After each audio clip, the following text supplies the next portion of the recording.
I'm about to go to Walmart and get me some clippers. I'm gonna cut my own hair. I'm sitting out here getting me a little stuff for a few minutes. But I was watching the news and they're showing that video of all those black men, George Floyd and that Brooks man. And I was looking at the video about of Floyd and the Asian man. He doesn't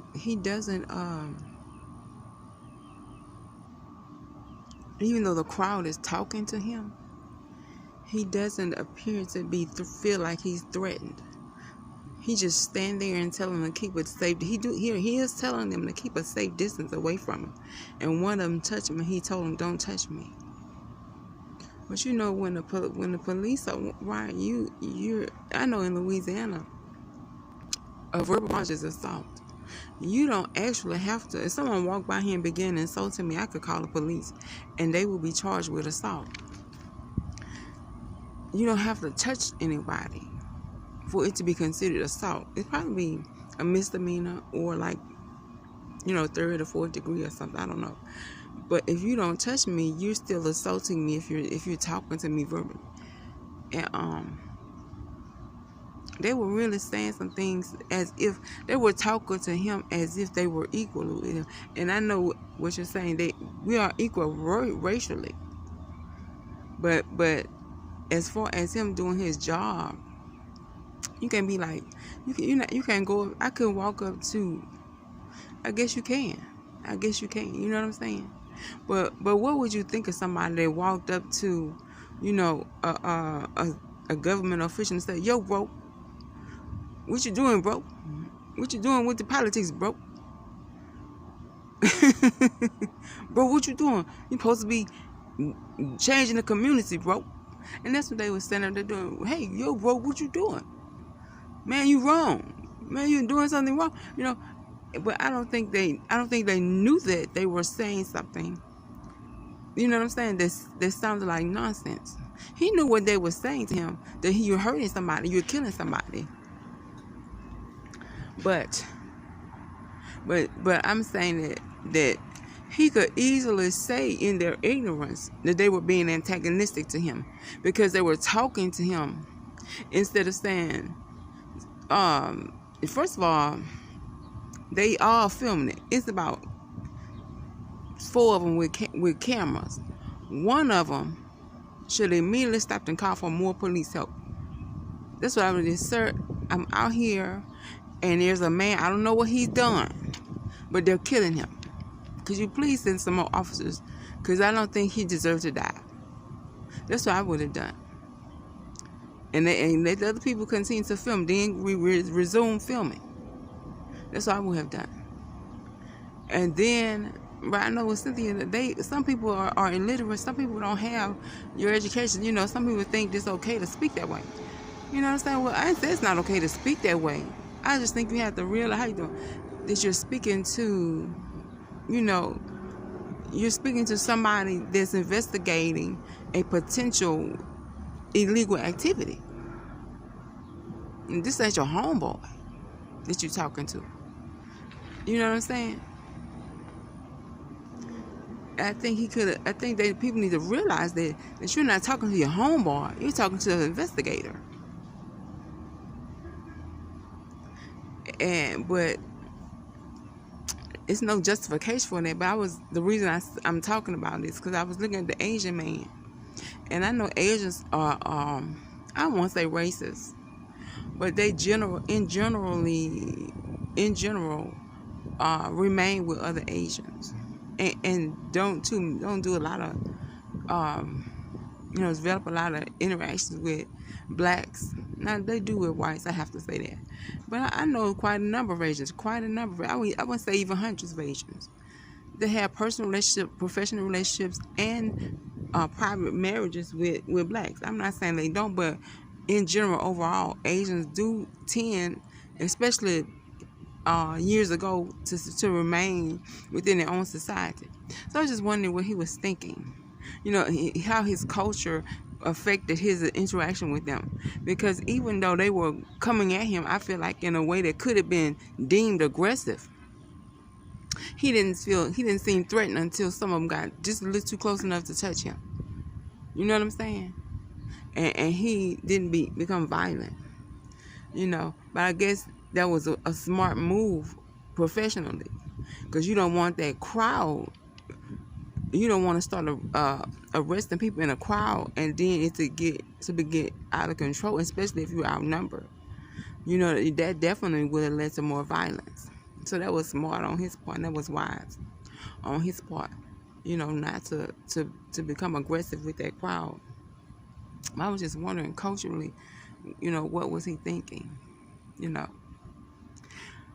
But I cannot be the judge. I ain't never been caught up in the clique. I was in my apartment, and I don't know what happened. I have no clue what happened. I don't know what was going on. I don't know if they were innocent or guilty. I never know what happened.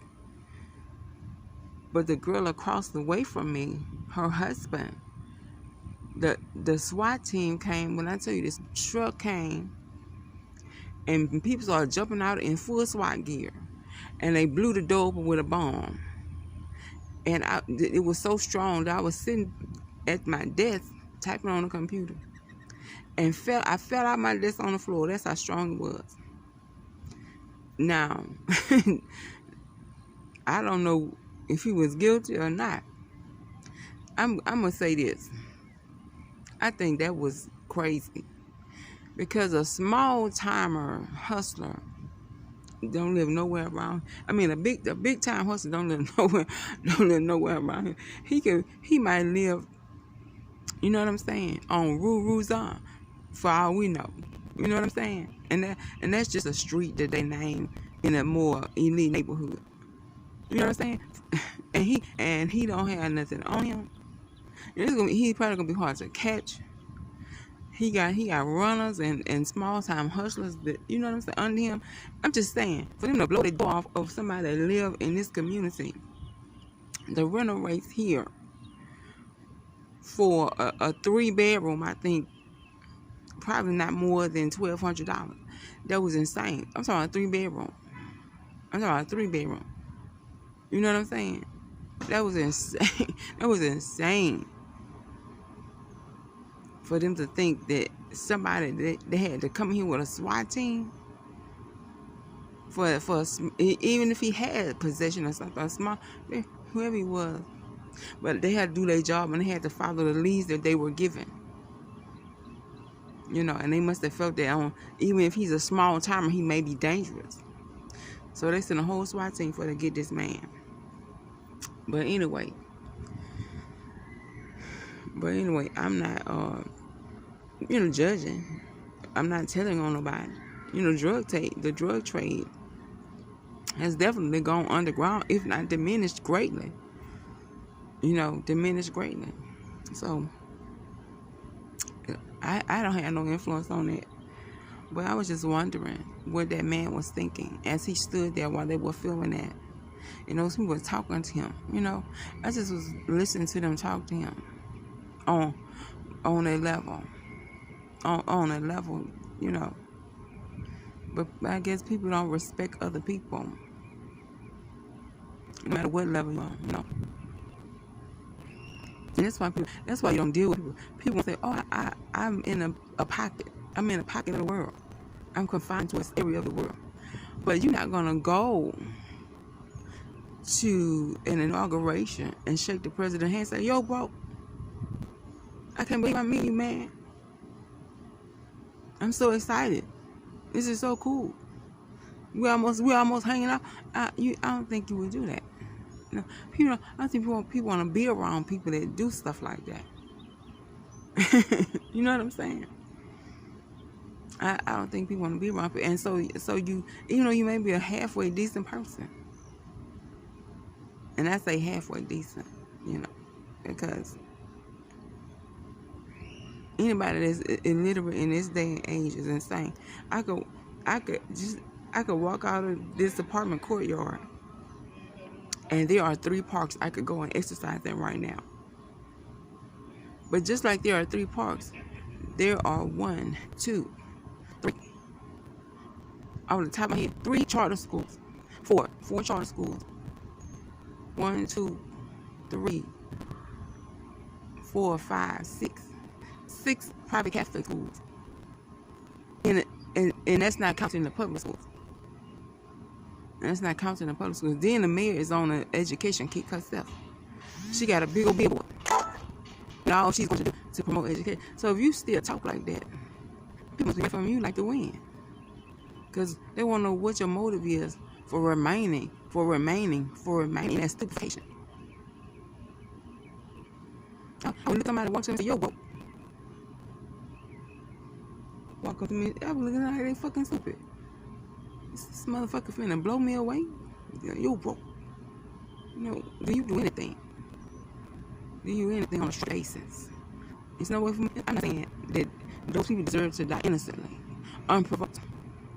I'm not saying that. I'm just saying I don't understand why people think okay to relate to police as if they on they get out in fist bumps.